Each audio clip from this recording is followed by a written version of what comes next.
So, Mr. Speaker, in certain jurisdictions, Mr. Speaker, they protect persons against discrimination on the grounds of sex and sexual orientation.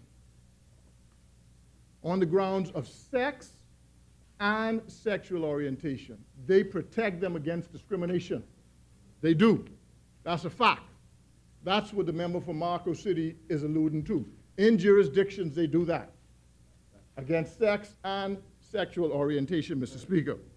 Member, can you kindly yield? Chair recognizes the member for Marco City. Yeah. Again, if the member wants to make his opinion, his statements based on his opinion, I understand that. But he's just made a statement that I am alluding to jurisdictions which protect sex and sexual orientation. That's the exact opposite of what I've said. I've said the word sex alone is sufficient because forgetting the old jurisprudence on this, the new jurisprudence, is that the word sex includes sexual orientation. I'm not referring. And so I'm just saying to him, One member at a time. don't misrepresent one member what at a I've time. said. One member standing at a time. I'm just saying Member, don't he's not misrepresent finished. what I said, Mr. Speaker. One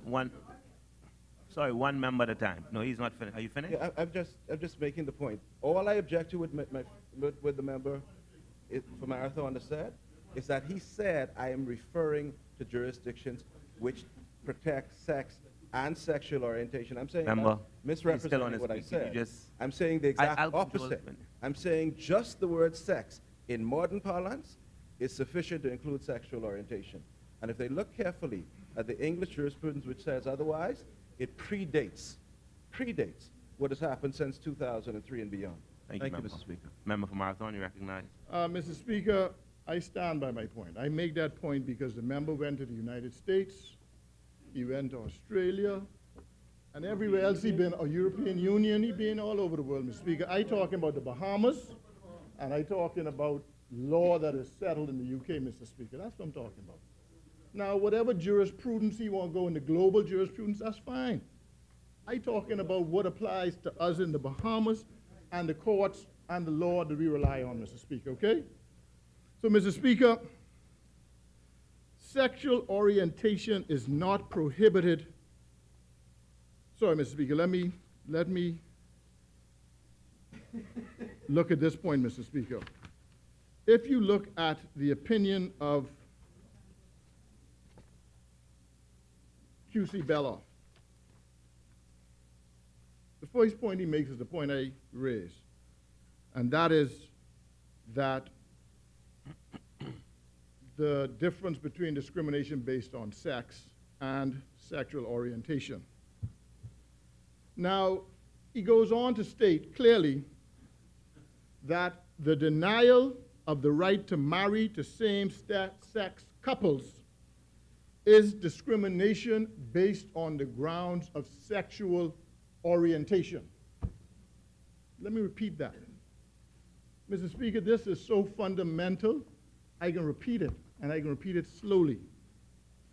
The denial of the right to marry to same-sex couples is discrimination on the grounds of sexual orientation, not sex. It's not on the grounds of sex, Mr. Speaker. Discrimination on the grounds of sexual orientation is not, N-O-T, not prohibited by the Commonwealth of the Bahamas. Nor will this amendment impact or affect it, Mr. Speaker. That's clear. That's law. Discrimination on the grounds of sexual orientation, which means you could do whatever you want to do. Our Constitution does not protect you and does not say we cannot discriminate against you in certain areas of the law, Mr. Speaker. And I can get to why that's important when it comes to marriage, Mr. Speaker. But I just want to get that point understood so we could separate these two, sex and sexual orientation, Mr. Speaker.